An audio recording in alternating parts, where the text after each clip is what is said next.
सोमवार से उत्तराखंड विधानसभा का बजट सेशन शुरू होने जा रहा है और सोमवार को ही राज्यपाल के अभिभाषण के बाद मुख्यमंत्री पुष्कर सिंह धामी बतौर वित्त मंत्री बजट पेश करेंगे। सर, ये चुनावी साल भी है, लोगों को बजट से बहुत उम्मीदें हैं। आम बजट से अपेक्षा जो आम सालों में आप पेश करते हैं, ये बजट किस तरह से अलग होगा?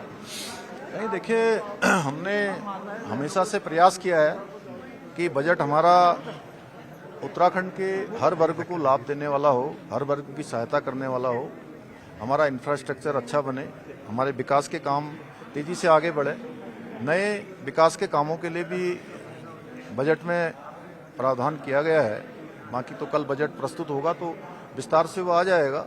इसके अलावा महिलाओं को विशेष रूप से प्राथमिकता देने का काम इस बजट में लोगों ने सुझाव भी दिया था। सरकार का भी ऐसा मानना है। महिला, युवा, गरीब, अनुसूचित, पूर्व सैनिक और सीमांत क्षेत्रों के रहने वाले लोग, दूर दराज के रहने वाले लोग, वो सभी इस बजट से उनको लाभ हो। नवाचार के भी काम इसमें रखे गए हैं। इसके साथ साथ कैपिटल इंफ्रास्ट्रक्चर, उसके लिए भी एक बड़ी धनराशि, और जो हमारे ऑनगोइंग प्रोजेक्ट्स हैं, जो योजनाएं चल रही हैं, उन योजनाओं में धन की कमी न पड़े। कुछ नवाचार के लिए जो काम किए गए हैं उनके लिए कमी न पड़े। वो सारे ही प्रावधान है, विस्तार से कल आएगा। और भारत सरकार ने जो आदरणीय प्रधानमंत्री श्री नरेंद्र मोदी जी के नेतृत्व में आम बजट प्रस्तुत किया गया है, उस बजट से प्रेरणा लेते हुए राज्य का बजट भी तैयार किया गया है। सर, विपक्ष एक आरोप लगा रहा है कि जो बजटीय अनुमान है और जो वास्तविक खर्चे हैं उसमें एक बहुत बड़ा गैप आ रहा है और विभागों को जो पैसा मिलता है उसका भी पूरा सदुपयोग खर्चा नहीं हो पा रहा है। आप कितने सर? देखिए, जो भी विभागों के लिए बजट रखा गया है, सभी विभाग उस पर काम कर रहे हैं। और अब जब मार्च का महीना समाप्त होगा तो उसका एक आकलन आएगा। पिछले वर्षों का जो भी आकलन आया है उसमें कहीं इस प्रकार की कोई बहुत बड़ा गैप नहीं दिखाई दिया है। पिछले साल चूंकि 2025 में काफ़ी सारे बीच में चुनाव भी आए, निकाय के चुनाव थे, उसके बाद हमारे त्रिस्तरीय पंचायत के चुनाव थे। उन चुनावों के कारण से कुछ समय तक प्रक्रियाएं रुकी थी, जिसके कारण से आचार संहिता लगने के कारण से विकास के कार्यों में कुछ विलम्ब हुआ।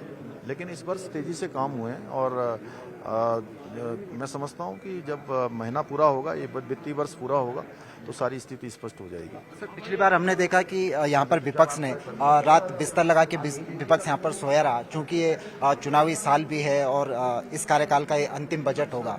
विपक्ष बड़ी ताक में है कि चूंकि ये चुनावी साल है तो इस बार ये ज्यादा उम्मीद लगाई जा रही है कि हो हंगामा ज्यादा होने के आसार है। तो किस तरह से आप हैंडल करने वाले? नहीं, देखिए, विपक्ष जो सकारात्मक मुद्दे हैं उनको उठाना चाहिए। केवल उनका मकसद हंगामा करना नहीं होना चाहिए, क्योंकि जो मानसून सत्र में यहाँ पर विधानसभा का सत्र आहूत किया गया था, उनके हंगामे के कारण से पूरे उत्तराखंड के लोगों के लिए जो चर्चा होनी थी, आपदा की चर्चा होनी थी, वो चर्चा नहीं हो पाई। विधानसभा एक चर्चा करने का स्थान है, उस स्थान पर चर्चा होनी चाहिए, स्वस्थ चर्चा होनी चाहिए। और जिम्मेदार विपक्ष वही होता है कि जो तर्कपूर्ण चीज़ें होती हैं, राज्य की जो वर्तमान चीज़ें होती हैं या चुनौतियां हैं, उन सब पर बात करे और बात करके समाधान निकालने में भी आगे आए। Thank you sir. तो मुख्यमंत्री पुष्कर सिंह धामी सोमवार को लंच के बाद वित्तीय वर्ष 2026 और 27 के लिए बजट पेश करेंगे। अभी आपने सुना कि मुख्यमंत्री ने बजट की कुछ झलकियां भी यहां पर पेश की कि इस बार बजट के फोकस में महिलाएं होंगी, तो किसान और युवा भी बजट पे केंद्रित रहेगा। इसके साथ साथ मुख्यमंत्री ने विपक्ष से अपील भी की है कि सदन यहां पर चर्चा के लिए होता है, इसीलिए विपक्ष से उम्मीद जताई गई है कि जब सदन की शुरुआत हो तो शांतिपूर्वक तरीके से अपनी बात रखी जाए। कैमरा पर्सन दीपक राणा के साथ सुनील नौपरबात, न्यूज़ 18, गैरसैंण।